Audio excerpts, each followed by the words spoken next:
You're listening to the God Life Culture Podcast, where faith and what's trending collide.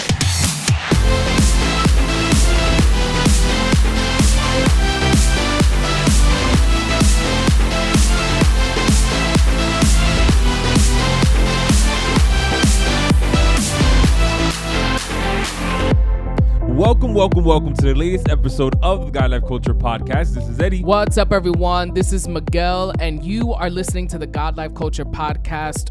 Welcome back to another episode. If you are a returning listener, thank you for taking this journey with us. And if you are a new listener and this is your first time listening and you've come across us, whether it's on YouTube or Apple or Spotify, we want to say welcome to our podcast. We hope that today you are uplifted and encouraged and motivated by our episode, by our conversation, and that you hit that subscribe button, that you follow us on social media, whether it's Facebook, Instagram, Spotify, and stay connected to our podcast. Eddie, we have survived A lot. Yes. Earthquakes, tremors, lightning striking the Statue of Liberty, True. Signs in the sky, signs of the times, some may say, a Eclipse. solar eclipse Yes. that have damaged some people's eyes because they didn't use solar glasses. We True. have been through it. And it's only April. It's only April. So, and those are just the natural, aside from everything else that has been happening on the news and just in culture. It's a lot. But we have made it. You're still here. Yes. Live and in color. And you know, it's one of those things that you have to kind of take lightly. And you know, I just feel like a lot of times, and you know what? You may feel otherwise, but I feel like a lot of times people like take things a little too crazy. Are you not concerned about the coming of the Lord? Excuse me? Are you not concerned with the coming of the Lord? Are you saying to take that lightly? Is that what you're saying? That's exactly the problem we have, where we have individuals that the wind goes from northeast to shift. It's a northwest winds, and all of a sudden it's prophetic. And I think that, you know, there is a balance to knowing, and there's also idea of understanding context, that when the Bible speaks about certain things happening, it's in consequence to other things also happening. So when you're quoting things that happen after the rapture and saying that, oh, you know, this is happening now, and it's kind of like, did I miss the rapture? Last time I checked, I'm still here. Everybody else is still here. So things that, anyways, we're getting way off topic. But it's you true. know, that's basically what I'm saying, is that I understand natural disasters are not something to take lightly. That's not what I mean. You know, earthquakes can be dangerous. Thankfully, you know, the one that we experienced a couple of weeks ago was something that you know, didn't cause any major structural damages or anything like that. You know, other parts of the world do experience earthquakes at great magnitude. I believe somewhere in Asia recently had an earthquake as well, where we see the videos on social media where like the buildings were kind of like crumbling and falling as well. So, you like, know, it's a serious thing. It's very serious. I just think that there is a little pushback to when little things happen. There's a group of individuals who want to take that as something bigger than it just being natural disasters type of a situation. That is just part of, you know, life, unfortunately. Not everything that happens naturally there's more to it than it just being a natural disaster that God allowed to happen. Yeah. On Facebook, someone was basically talking about this, basically saying like everyone needs to stop and relax. Someone they were like, the National Earthquake Center reports 12,000 to 14,000 earthquakes every year. 16 to 24 of them are major. There's an average of 2 lunar eclipses every year and 2 to 5 solar eclipses every year. So, you know, everyone is saying everything that we've seen in the last 2 days, this person was like, is witchcraft. They're like, there are people out there calculating numbers, looking at the sky, looking at the stars, the earth, you know, and I understand as Christians, I guess, the urgency of living in the last days and the end times and awaiting for Christ to come back. You know, I understand all of that, you know, but I think there is a certain level of fear that overtakes people, of nerves and anxiety and worry that overtakes people. And they try to calculate everything. You know, there are things that I think are not meant for you to calculate, are not meant for you to try to discern. Yes. And, you know, people like, you know, I saw this other one where it was like a 4.8 magnitude, you know, earthquake, and they looked up Exodus 4:8 and what it says, and, you know, a bunch of like different type of like conspiracy theories. And like, you know, you said earlier, if that's you, you know, you do you and whatever. But it's just obviously the idea that sometimes we just overwhelm ourselves with all of that. We overwhelm others, and we almost use it as a scare tactic as well to try to get people to come to Jesus. And you know, a lot of times, I mean, we've spoken about scare tactics and kind of like scaring people into believing doesn't always work. But again, you have to have your trust in, obviously, your faith in God. No, absolutely. And I also think that, you know, there's a lot of things that happen on social media at times that you know, when something happens, I like to, like, if I hear about something that's going on, I'm the type of person who I'm like, oh, let me do a little research. Yeah. Let me sit back. Let me check to see what's going on. And, you know, when did this come about and all this stuff?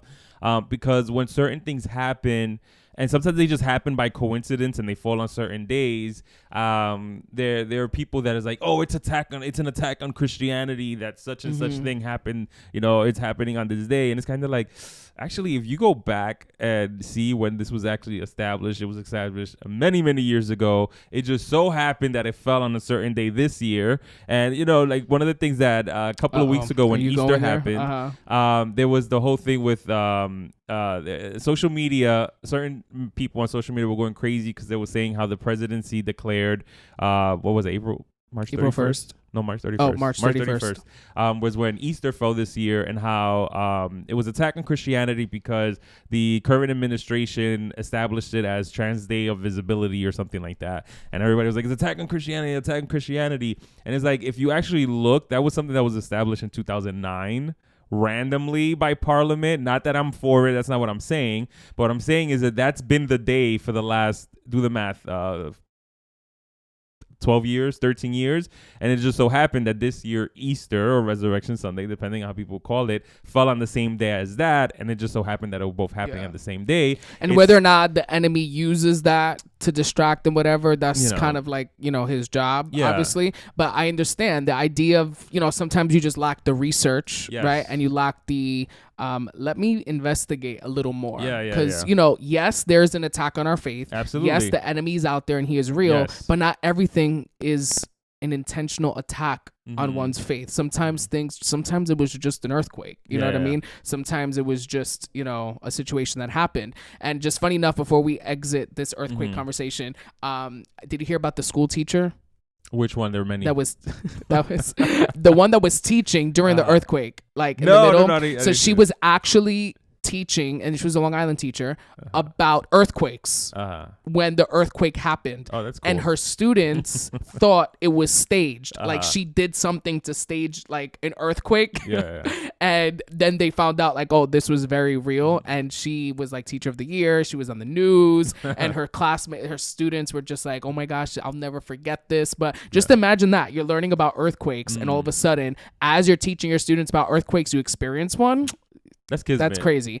Well, and then there's that, and then there's like my dad, right, who's praying. Okay.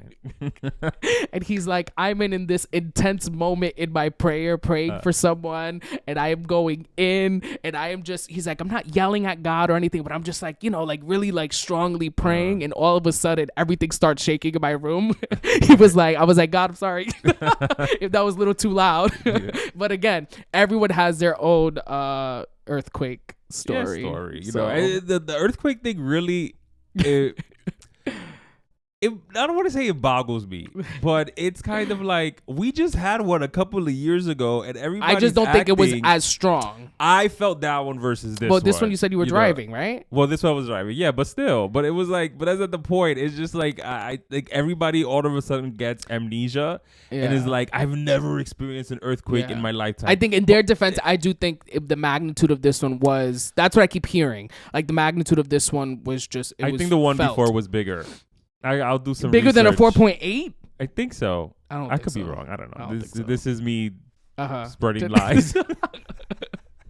Well, listen, this leads us to our topic for today, right? Because people just spreading lies everywhere.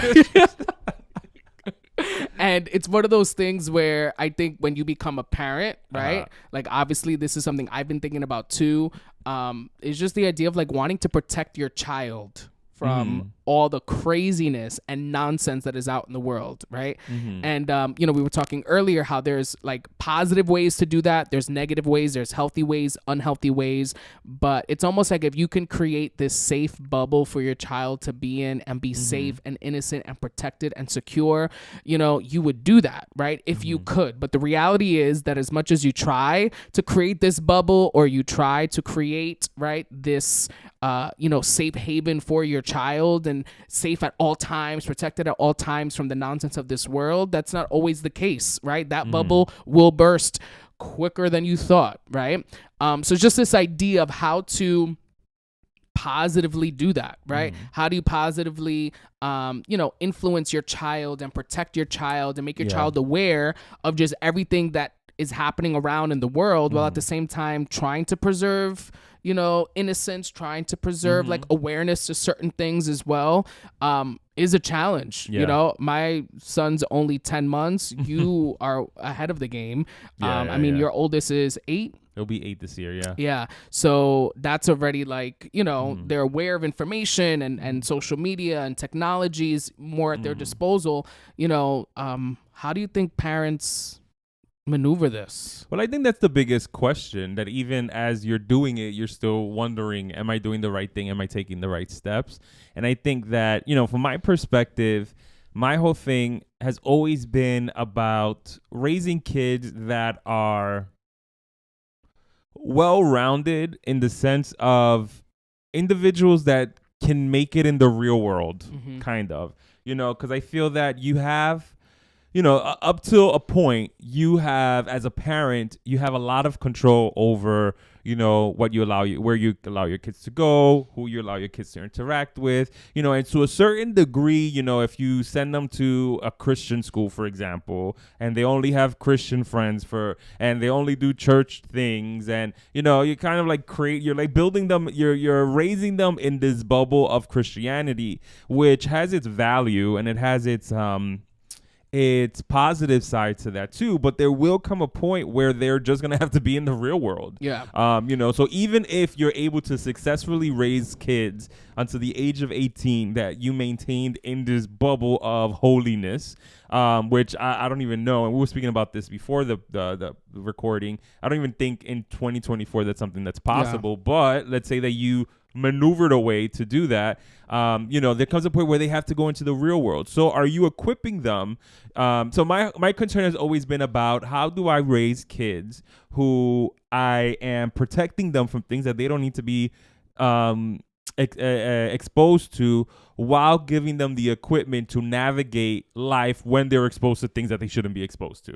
And I think that's the biggest issue, or the biggest question, because you don't want to raise kids in such a bubble that they grow up naive, that when they are confronted with things that is really not for them, that naivety, how do you say that? The idea that they're naive becomes a crazy curiosity, that they just jump into things that they're not supposed to be, that we wouldn't want them to jump into. It's that weird thing. But I'm also very realistic in the fact that your kids are going to do things that you don't want them to do. That's just, we did things that our parents didn't want us to do. And it's just navigating that. Like, how do you equip them to, when they are confronted with the opportunity to do things, or experience things, or be exposed to things that we wouldn't want them to be experienced or exposed to? How do we make sure that they're good enough to confront that and make the right decisions? But let me give you the answer. Clearly. No, imagine.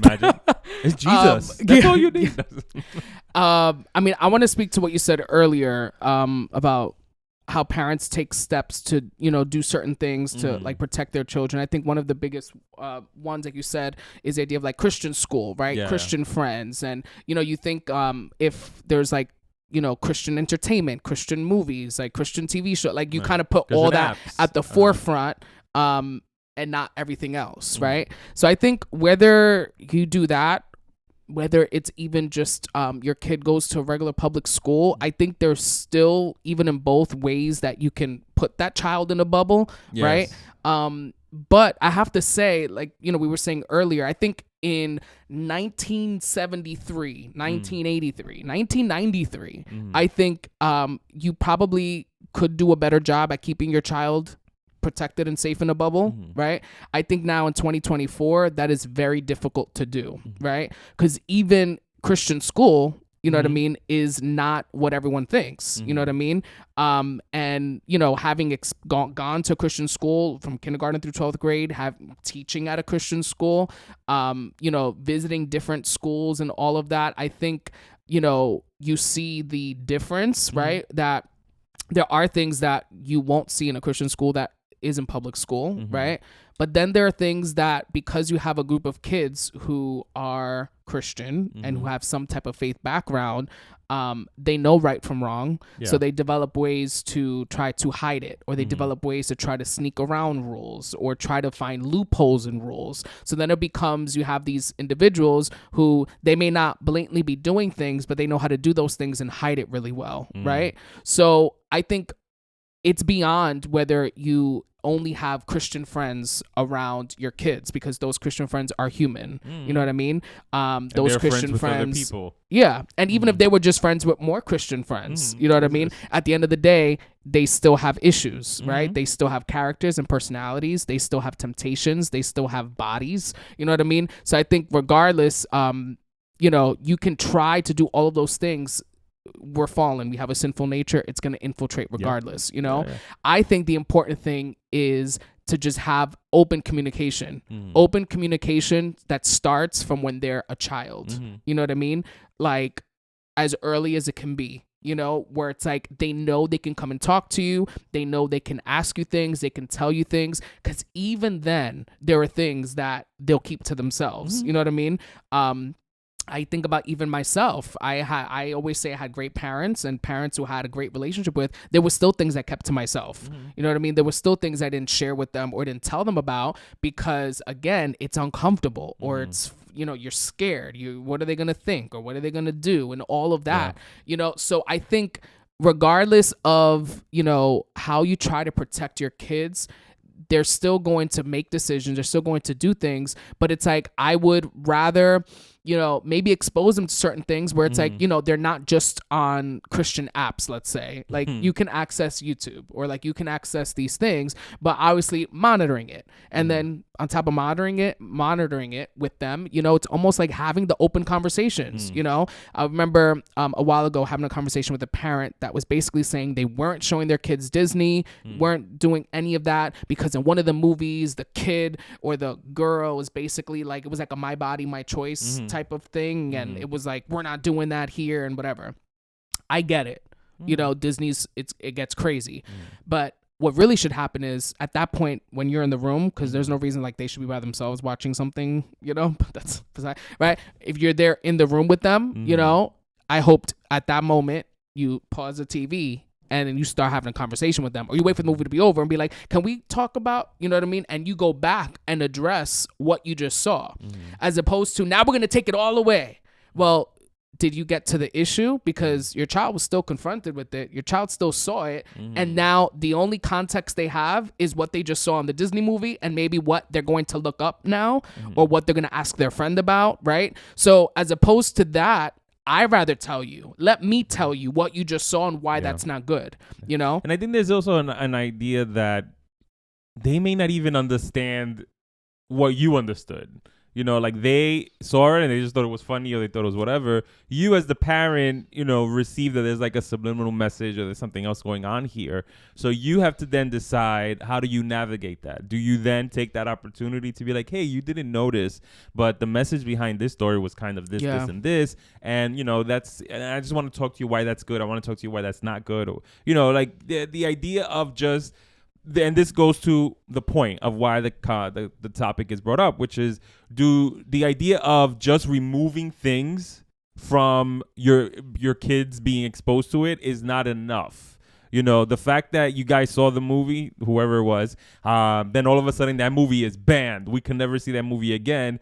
But there isn't a conversation. Yeah. There isn't any follow-up. There isn't any explaining. There isn't anything, any clues that we can give our kids so that when they're watching something else and the thing comes up again, and, you know, how do they navigate that? Do we want to build the autonomy within them to be able to be like, oh, yeah, this is that stuff we don't like to watch, and click, move it, turn it off, or go to something else or whatever. And I think that that's the point. The point of the conversation really is about the idea of equipping your kids. Shielding them is not the solution.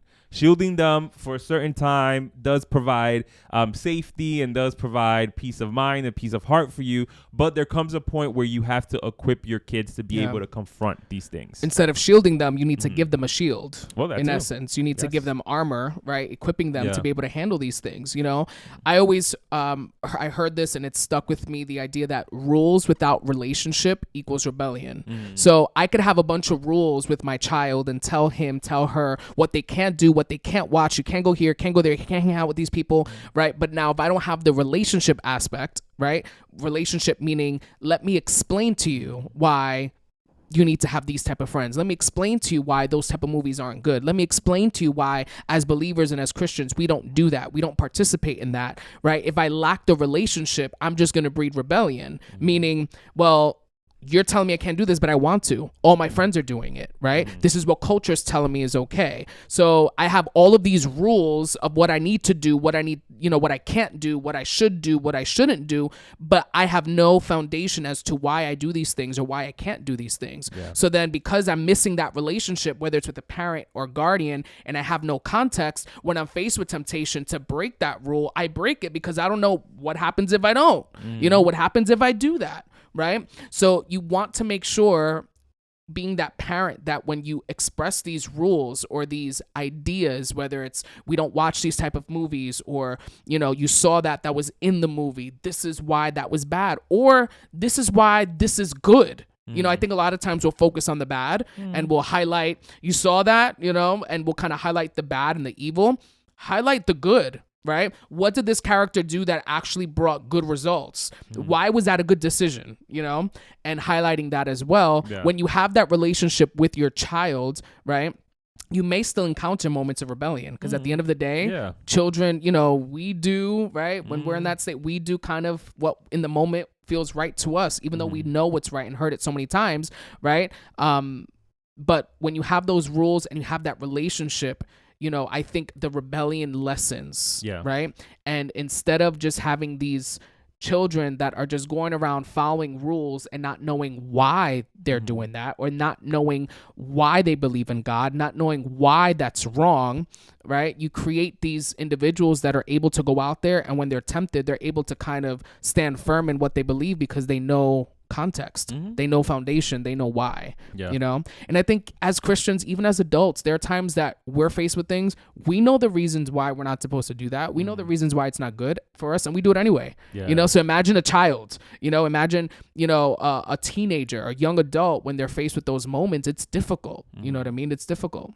Yeah, and I think that, you know, it's really important that we give our kids, and not give them, there's certain, I'm speaking on expectations. There's certain expectations that you just have to register within yourself that are realistic. You know, the idea that your kids will never have a rebellious moment, that's an unrealistic expectation.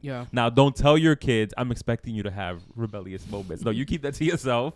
But if it does happen, you know, you can't blow a gasket. You can't be upset. You can't be like, I'm a failure, they're a failure. Like, no, at the end of the day, they're 100% going to have rebellious moments. The prayer is that after they experience those rebellious moments, they come back. Whatever it is, they come back down to earth, or they come back to you, or they come back to like restoring the relationship and the friendship, you know, because rebellious moments can turn into a rebellious lifestyle, and that's what we don't want. We don't want our kids or anybody, we don't want anybody to live in a rebellious lifestyle because they had a moment of rebellion and we handled it horribly. You know, that's what will happen. You handle a moment of rebellion horribly, and now that's going to become a rebellious lifestyle within them, and we don't want that. So it's very important as parents to, you know, especially when you have kids that are becoming preteens and about to enter to teenagers, even now, sometimes the little kids will test you. You know, you got to be like, all right, it's a moment of rebellion. I've been there before. What's the best way to handle this so I can bring my kid back to me? Yeah. So. And I think going back to rules without relationship equals rebellion, the idea that the same way we do that with our kids, I think it's the same with God, where it's like we can look at our faith as a bunch of rules, right? A bunch of do's, a bunch of don'ts. This is what I need to do. Can't do that. I got to pay my tithe. Got to love my enemies. Have to, don't lie, don't cheat, don't steal. But when you look at it, because you have a relationship with God and you know that any of those things, the sin in this world kind of messes up that relationship with God and distances you from God, I think you begin to look at it not just as rules, but as this is what I'm doing because I love God, right? So because of my relationship with him, I'm choosing to follow these rules. I'm choosing to live this way. I think in essence, if we were to take out our relationship with God, there are things that we would do, say, go, play. Like, when you have no relationship with God, then you do whatever you want. There are things that we sacrifice, right? We sacrifice our flesh. We sacrifice our wants and our desires and our sinful nature because of our relationship with God. So I think when you just have that distorted relationship, it's just a bunch of rules, and that's why you rebel. Yeah. I don't want to follow these rules. I don't want to do that, God. I want to do this. I'm rebelling. In essence, it's because there's something lacking in my relationship with God, right? So the same way, with our children, it's like, sometimes there's something lacking in your relationship then. Is there that communication? Now, like you said, we're going to make decisions. You know what I mean? Children are going to make decisions. They're going to do what they want sometimes, even if you've instructed them, even if you've told them, you know what I mean? But I think in that moment, that's when you have the faith to know, like, I've instructed you. I've trained you up. I've told you what's right and what's wrong. And now I'm trusting God to have his moment with you, right? And for God to help you see or help you remember, you know what I mean? But a lot of the conversations that I have, whether it's just, with certain students or just with people, and they struggle, let's say, with their relationship with their parents, a lot of it just comes down to growing up being just so protective and growing up and being so immersed in everything church, everything God, everything Jesus, that they felt like they've missed out. Yeah. They feel like they've missed out. They feel like they haven't had certain experiences or certain, times, with other individuals. And, they feel like because of God, right? Because then they equate the relationship with their parents to God, right? They missed out on their life. Yeah. And, there are certain moments where that's true. You know what I mean? I can not completely relate to that feeling, but I know we've spoken about this. When you're in ministry at a young age and doing things, you're exposed to certain stresses, certain things with individuals, with adults, right? That it's like, I'm 14. Why am I going through this? You know what I mean? Why am I fighting with a 35-year-old? Why? Yeah. Why is that happening? That can be a whole episode. Let's take a minute. Because I just saw the 35-year-old in my head. No, I'm just kidding. But it's the idea that, again, you are so young and it's like, God, like I'm a leader already and I'm going through all of these things where by the time you're 25, 26, you are done. Yeah. You know what I mean? Yeah, definitely. And it's so easy to be tempted and fall into the trap that it's God's fault. God, I dedicated so much of my life to you. I did this and all of that. And my parents, I was so immersed and I had no choice because my mom was this, my dad was that. They were pastors, they were leaders, they were singers, and all of these things that it's so easy to blame other factors. You know what I mean? So again, I think it's an evolving conversation. Like I said, my kid's only 10 months. You have 2. Yeah.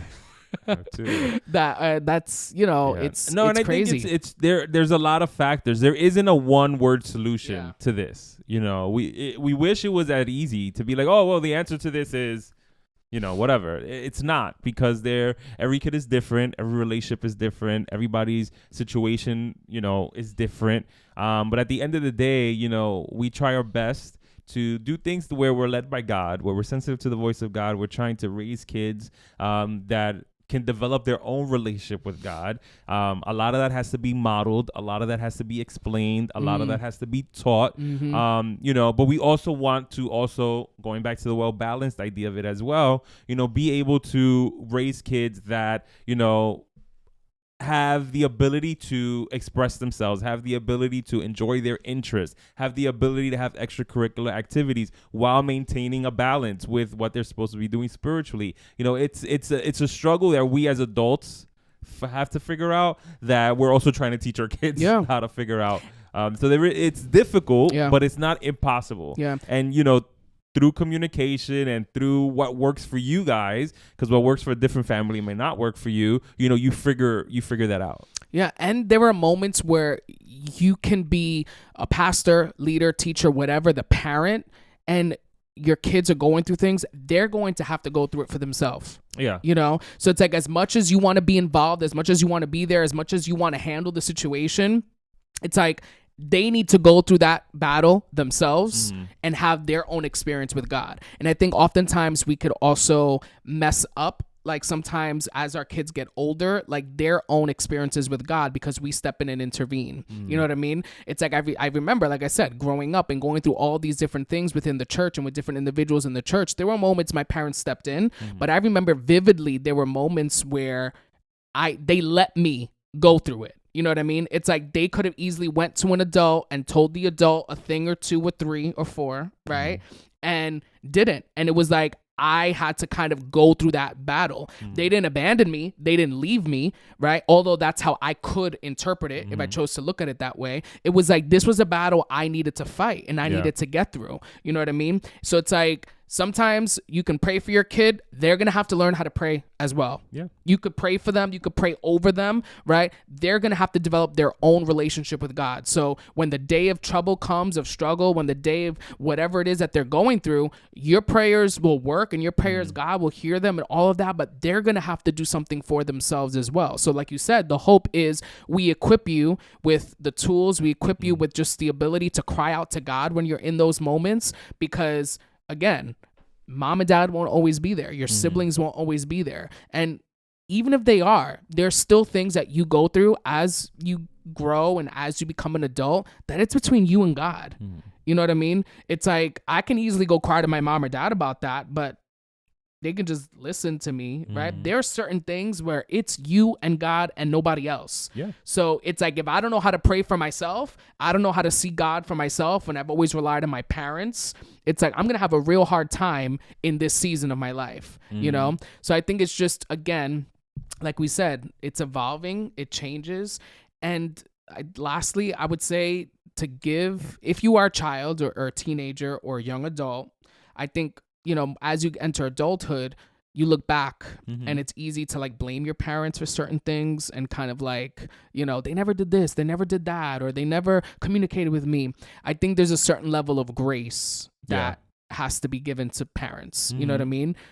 Where they tried their best with the circumstances they were given, with the context they were given, with the life they had. Are there people that doesn't apply to? Absolutely. There are exceptions to individuals where it's like, you knew this is what you did, right? But I think there's a certain level of grace that should be given to parents. And in the same way, that grace should be extended to children, where you may have a child that you have brought up with manners, have brought up to be like star student every year, and they turn 13 and they do something, they act up in a way that like embarrassed you. It's like, you know, again, there's levels and exceptions, of course, but have grace on that 13-year-old. You know what I mean? The same way you would want grace if you mess up or did something. You know what I mean? So again, that sometimes you only learn when you mess up. When you go through it and you were too harsh with your child or not harsh enough, you didn't discipline enough, right? It's kind of like learning as you go. And like I said, I'm an expert. I have a 10-month-old. I've gone through all of this. But again, you know, but I think it's good conversations to have regardless. You know, even if you don't have kids, but you're planning on having kids, these are the conversations that you want to start having with people that have the experience, just so that you can kind of get some insight. At the end of the day, everybody's journey, like I said before, is different. Everybody's kid is different. Personalities are different. What works with one kid may not work with the other. It's wild out there, to be honest. But at the end of the day, all things are possible through Christ, who gives us strength. You know? So It's just that's really what it is. And I think that at the end of the day, what I hope to encourage for people is the ability to, just take a minute, understand that, you try your best. And, with that best, we try to instill the best in our kids and our teenagers and the young people around us. But then wherever we're lacking, we hope that God jumps in and fills those areas. Fill in the gaps, Lord. Fill in the gaps. That's part of the prayer. Fill in the gaps, Lord, and he'll do that. So thank you once again for tuning into the latest episode. As always, you can catch us on our socials. Yes, follow us, Facebook, Instagram, YouTube, Spotify, Apple, God Life Culture Podcast. Make sure to leave us a review, leave us a rating, and subscribe so you can be notified every time we drop a new episode. We hope these episodes have been blessing you, encouraging you, and we will be back shortly, right, with another episode of the God Life Culture Podcast. Yeah, so thank you once again for tuning into the latest episode of the God Life Culture Podcast. That's God Life Culture. Until next time. See ya. Bye. Caught me sleeping. You said something like we would be. I don't know. You got all right. Okay.